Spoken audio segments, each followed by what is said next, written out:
Hey hello guys, welcome to the CS gaming. இந்த வழியை நம்ம என்ன பார்க்க போகிறோன்னா ட்ரீம் கிரிக்கெட் 2025 பவுலிங் டிப்ஸ் தான் பார்க்க போகிறோம். ஸோ நான் எடுத்த உடனே மல்டிப்ளேயருக்குள்ளே போய்க்கிறேன்.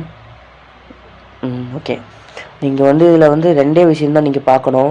ஒன்று சார் அதிகமாக இருக்கணும், இல்லாட்டி பேஸ் அதிகமாக இருக்கணும். என்கிட்ட ரெண்டுமே இருக்கிறதுனால நான் ட்ரிக்ஸை நான் இப்போ யூஸ் பண்ணுற மாதிரிங்க. நீங்கள் ஈஸியானது தான். மினிமம் பேஸ் 145 இருக்கணும். அப்படி இருந்துச்சுன்னா நீங்கள் ஈஸியாகவே உங்களுக்கு இது பண்ணிக்கலாம்.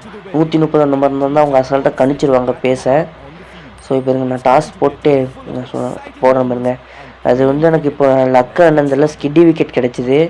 ஸ்கிட்டி விக்கெட் இருந்துச்சுன்னா உங்களுக்கு இன்னுமே ஈஸியாக தான் இருக்கும். ஸ்விங்கு ரெண்டுமே நல்லாயிருக்கும். நல்லா பவுலிங் டீமுக்கு தான் நல்லா சாதகம். அதனால் நமக்கு இன்னுமே ஈஸியாக பவுலிங் போடலாம். இங்கே 10 ரன் நான் இப்போ யூஸ் பண்ணுறப்பாங்க. ஃபஸ்ட்டு பாலே நல்லா ஸ்பீடில் வைக்கிறேன். நான் கரெக்டாக எப்போல்லாம் வீடியோ ரெக்கார்ட் பண்ணுறேனோ அப்போ தான் பெரிய பெரிய பிளேயராக வராங்க. என்ன பண்ணுறதுனே தெரியல ப்ரோ. இப்போ நான் ஃபஸ்ட்டு பால் பாருங்க, இதே லென்த்து தான், யாக்கர் லென்த்து, ஸ்லிப்பு 2 வச்சுக்கோங்க பேஸ் அதிகமாக இருந்துச்சுன்னா. ஸோ இங்கே இருங்க கேட்ச்சு. மேக்ஸிமம் டைம் எனக்குலாம் பின்னாடி தான் போயிருக்குது. இதான் ஃபஸ்ட் டைம் 2 ஸ்லிப் வச்சதுனால கேரி ஆகிருக்குது போல். ஸோ இப்போ 160 வச்சுருக்கிறேன். ஸோ இப்போ நான் பாருங்கள், இப்போ செகண்ட் பால் நான் அதை விட கொஞ்சம் கம்மி தான் பண்ண போகிறேன். ஏன்னா நான் கம்மி பண்ணால் தான் அவர் இப்போ நான் 160 போடுவேன்னு நினச்சிட்டு அவர் ஆடுவார். ஆனால் நான் கம்மி பண்ணதுனால அவர் அந்த 160 ஆடும்போது பால் மொல்லமாக அடிக்கும். ஸோ இங்கே நீங்கள் எல்பிடபிள்யூ ஆகிட்டார்.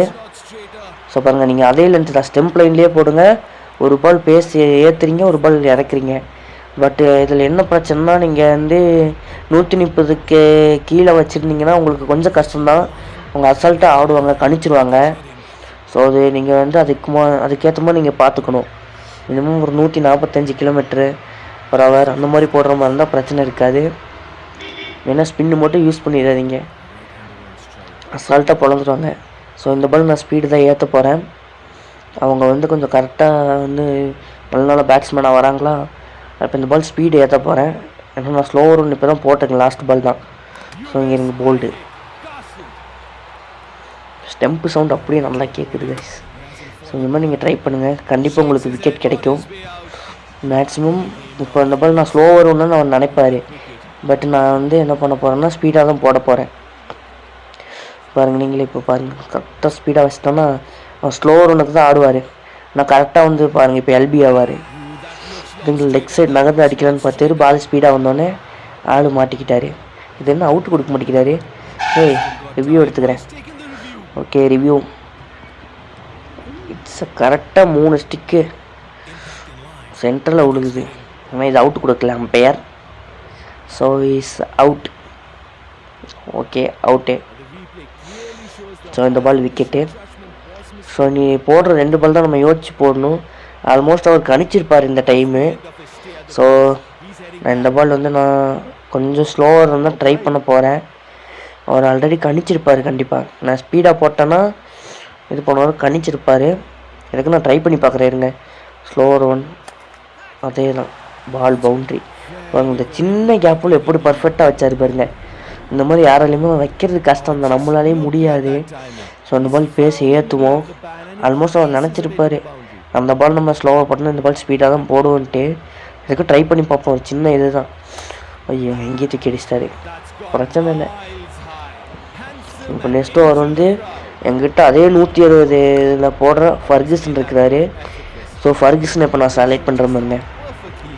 ஓகே, வா யூசுஃப் தான் 98 இருக்கிறாரு. ஸோ ஃபஸ்ட்டு பாலே நான் ஸ்லோவர் 1 ட்ரை பண்ண போகிறேன். ஏன்னா போன பால் தான் 160 போட்டிருக்கேன். இவர் எப்படி போடுவார்னு அவருக்கு இன்னும் தெரியாது. ஏன்னா இவர் 130 இருக்கிறாரு, 145 கூட இருக்கிறாரு. அதனால் நான் போடுறேன். ஸோ இங்கே எனக்கு ஃபஸ்ட்டு பால் எல்பி நான் ஸ்பீடாக போடுவேன்ட்டு. இவரில் என்ன ஃபெர்கூசனில் என்ன அட்வான்டேஜ்னால் அவர் 100 km வரைக்கும் போடுவார். 100 to 120 போடுவார். 10 ரன் அப்படி இல்லை, 115 to 150 160 போடுவார். ஸோ ஃபெர்கூசன் இருந்தால் உங்களுக்கு இன்னுமே ஈஸியாக இருக்கும் கணிக்கிறதுக்கு. ஏன்னா அவர் ரொம்ப ஸ்லோவாகவும் போடுவார், அதேமாதிரி ஸ்பீடும் ரொம்ப போடுவார். ஸோ உங்களுக்கு அது பிரச்சனை இருக்காது. நீங்கள் ஃபெர்கூசனை யூஸ் பண்ணால் உங்களுக்கு இன்னுமே விக்கெட் கிடைக்க வாய்ப்பு இருக்குது. ஸோ பாருங்கள், இவர் அவுட்டா. ஸோ நான் இப்போ டிகேக்கு நான் ஸ்பீடாக தான் போட போகிறேன். அவர் இந்த இதை கணிச்சிருக்க மாட்டார். ஏன்னா நான் ஸ்லோவாக தான் போட்டுகிட்டே இருப்பேன்ட்டு ட்ரை பண்ணிகிட்ருப்பார். ஸோ இப்போ இந்த பால் நான் ஸ்லோவாக தான் போடுறேன், ஏன்னா அவர் ஸ்பீடாக வரணும்னு நினைப்பார். பட் இதாகி பாருங்கள் இப்போ போடுற பாருங்க. ஐயோ கணிச்சிட்டாரா, பரவாயில்ல. ஸோ 1-2 பால் அடிக்கிறாரு, அது பிரச்சனை இல்லை. ஸோ ஏன்னா ஃபீல்டர் கிட்ட நமக்கு இதாக தான் போகுது. அப்போ ஆல்ரெடி நான் இந்த பால் ஸ்பீடாக தான் போட போகிறேன். ஸ்பீடாக போடல என்ன தெரியுமா டிஸ்அட்வான்டேஜ், எட்ஜ் எடுத்துனா ஸ்லிப்பை தாண்டி போகும். எனக்கு அந்த மாதிரி மட்டும் நடந்துடக்கூடாது சொல்லி வாய மூடல பாருங்கள். நான் பார்த்தீங்களா பவுலிங் போட்டு ரெக்கார்ட் பண்ணிகிட்ருக்கிறேன், போச்சு. இதுதான் கமெண்டேட்டர் கர்சன் மங்களோ பாருங்கள், சொல்லி வாய மூடல அந்த ஒரு இடத்துல தான். ரன் அவுட்டா இல்லை. ஸோ பாருங்கள் நம்ம ஸ்பீடாக போட்டால் ஸ்லிப்புக்கு மேலே போயிடும், ஸ்லிப்புக்கெலாம் இப்போ கரெக்டாக போகாது. 145னா கரெக்டாக உள்ளே போய் உட்காந்து கையில். ஸோ இந்த பால் அதே ஸ்பீடில் தான் போட போகிறேன். ஸோ நான் ஸ்லோவர் ஒன்று நினச்சாரு போல், அவர் எங்கிட்ட போல்டு ஆகிட்டார். ஸோ இந்த ஓவர் வெறும் 9 ரன் தான் கொடுத்துருக்கேன். ஸோ இந்த பால் அசலங்கா வந்திருக்கிறாரு. ஸோ நான் இன்னும் ஸ்லோவர் ஒன்று நான் இன்னும் ட்ரை பண்ணல, இன்னும் அதே ஸ்பீடில் தான் போட போகிறேன். அவர் எப்படி நான் ஆட போகிறேன்னு தெரில. ஸோ ஸ்லோவர் ஒன்று நினச்சி தான் ஆடுவார். இந்த ஓவர் ஏன்னா நான் ஸ்லோவர் ஒன்று யூஸ் பண்ணல, ஃபஸ்ட்டு 2 பாலுக்கு தவிர வேறு எதுவுமே நான் யூஸ் பண்ணல. ஸோ இங்கே இருக்க விக்கெட். ஸோ லாஸ்ட் இது வந்து இவர் தான், அதனால் இவருக்கு ஸ்லோவர் ஒன்று நான் ட்ரை பண்ண போகிறேன். ஏன்னா இவர் எப்படி ஆடினாலும் நமக்கு அது பிரச்சனை இல்லை. ஸோ மேக்ஸிமம் இதுலேயே உங்களுக்கு பேட்டிங் டிப்ஸும் வேணும்னா சொல்லுங்கள், நெக்ஸ்ட் வீடியோவில் நான் ட்ரை பண்ணுறேன்.